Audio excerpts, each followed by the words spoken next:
Hello प्रिय विद्यार्थियों, आप सभी का अपनी पाठशाला में स्वागत है। कक्षा 4 और 5 में इंग्लिश विषय की जो वर्क बुक है उसकी वर्कशीट 1 से 21 तक की तो पहले हल कर चुके हैं। उसके बाद में एक प्रारंभिक मूल्यांकन था जिसे आधार रेखा टेस्ट भी बोलते हैं या बेस लाइन असेसमेंट भी कह सकते हैं, उसका अपन ने हल किया था।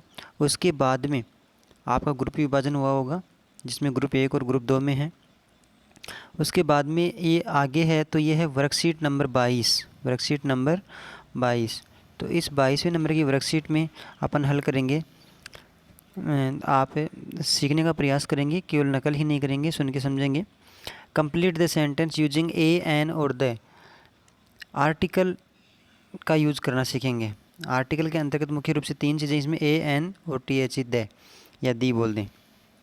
इस प्रकार से माई फ्रेंड, तो एक वचन के लिए ए का प्रयोग करेंगे और एक वचन के लिए ही एन का प्रयोग करेंगे, और दे का प्रयोग किसी फेमस वस्तु के लिए, प्रसिद्ध वस्तु के लिए, प्रसिद्ध जगह के लिए, इस प्रकार से करेंगे।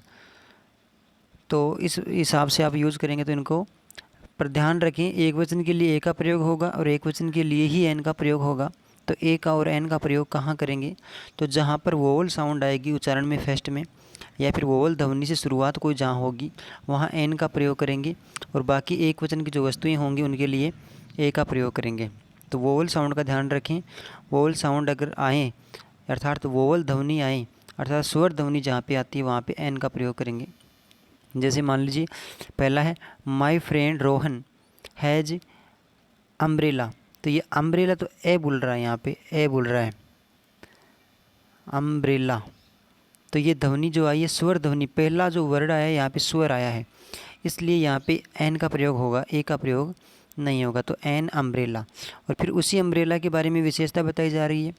तो यहाँ पे क्या है सेंटेंस में जुड़ा हुआ है, तो the umbrella is very beautiful. The umbrella is very beautiful, यानी उसी अम्ब्रेला की बात, उसी छत्ता की बात हुई है, तो यहाँ पे दे का प्रयोग करेंगे। इसी प्रकार से सेकंड लाइन में जो है वह सेंटेंस है पायल हैज़ ए डॉग। अब यहाँ पे डॉग एक वचन है, एक वचन दिया है तो एक का प्रयोग किया, यहाँ पे एन का प्रयोग नहीं किया, क्योंकि डॉग बोलने में डी आ रहा है, डे आ रहा है, यहाँ पे वोवल ध्वनि नहीं है, इसलिए यहाँ पे ए का प्रयोग किया कि पायल हैज़ ए डॉग। फिर उसी डॉग की बात हो रही है तो the dog is black. Dog कैसा है? काला है या ब्लैक है। इसी प्रकार से नेक्स्ट होगा, नेक्स्ट सेंटेंस है आई हैव, एक मिनट में इसका चेंज कर लेता हूँ colour. I have a hen, I have hen. तो इसको उच्चारण में करते हैं तो हैन बोलते हैं, तो है आया यहाँ पे, वो स्वर ध्वनि नहीं आई। इसका मतलब यहाँ पे ए का प्रयोग हुआ आई हैव ए हैन। और it Lay's an egg daily. तो आगे जो आया है तो यहाँ पे एन का प्रयोग किया, क्यों किया? क्योंकि यहाँ उच्चारण में ई डबल जी एग आ रहा है, एग आ रहा है, और ये जो ए आता है ना ये तो स्वर में आता है, अर्थात जो ए आ ई होते हैं उनमें पहला अक्षर है ये ए, तो ए की ध्वनि आई तो यहाँ एन का प्रयोग किया गया अपन ने। इसके बाद में नेक्स्ट सेंटेंस होगा we all are living in the house. हम किस में रहते हैं? हम सब घर में रहते हैं। We all are living in the house, तो यहाँ दे का प्रयोग करेंगे। इसके बाद में है once we went to see the Taj Mahal. Taj Mahal famous वस्तु है, फेमस जगह का नाम है, फेमस पर्यटन स्थल है, तो वहाँ पे दे का प्रयोग करेंगे। इसके बाद में है my father likes to eat an ice cream. तो एन का प्रयोग इसलिए किया क्योंकि यहाँ पे आइस आ की ध्वनि फर्स्ट में आ रही थी। आइसक्रीम आफ्टर लंच, मेरे पिताजी लंच के बाद में एक आइसक्रीम खाना पसंद करते हैं। इसी प्रकार से है a thief is not a good person. चोर जो होता है thief, THIEF, thief is not a good person, एक अच्छा व्यक्ति नहीं होता है। इसी प्रकार से नेक्स्ट है आई ईट एन एप्पल। एप्पल, तो यहाँ पे ए ध्वनि आ रही है, ए की ध्वनि आ रही है, तो इसका मतलब होगा एन का प्रयोग हुआ। आई ईट एन एप्पल, फिर सेकंड है इसमें कॉमा लगाने के बाद है ए बनाना, और इसके बाद में है ए गवावा, और फिर नीचे है एवरीडे। इसका मतलब वो हुआ कि मैं रोज़ एक एप्पल, एक केला और एक गवावा यानी अमरूद प्रतिदिन खाता हूँ। मैं प्रतिदिन एक एप्पल, एक बनाना और एक अमरूद खाता हूँ। तो इस प्रकार से ये अपने आर्टिकल का यूज़ था। इनमें एक वचन के लिए ए का प्रयोग करेंगे और एक वचन के लिए ही एन का प्रयोग करेंगे, लेकिन एन का प्रयोग वहाँ करेंगे जहाँ स्वर ध्वनि से कोई भी वर्ड शुरू होता है, तो वहाँ एन का प्रयोग करेंगे। और उसके अलावा फेमस जो वस्तु होती है या एक ही चीज़ के बारे में दोबारा बताया जाता है, तो वहाँ दे का प्रयोग करेंगे। तो आगे नेक्स्ट जो है अपनी वर्कशीट है 23 नंबर की। इसमें है look at the picture and right the name of occupation in the first sentence and he और सी इन द सेकंड सेंटेंस। तो अपने को सबसे पहले तो ये जो तस्वीर दिखाई दे रही है, पिक्चर दिखाई दे रही है, इसको देखना है। Look at the picture and right the name of occupation, उनकी व्यवसाय यानी तस्वीर में कौन सा व्यक्ति क्या काम कर रहा है उसके व्यवसाय को देखेंगे। और इन द फर्स्ट सेंटेंस, ये तो फर्स्ट सेंटेंस की बात है, पहली लाइन की बात है। और सेकंड सेंटेंस में अपने को ही और सी लिखना है। तो ही और सी कहाँ किसके लिए लिखेंगे?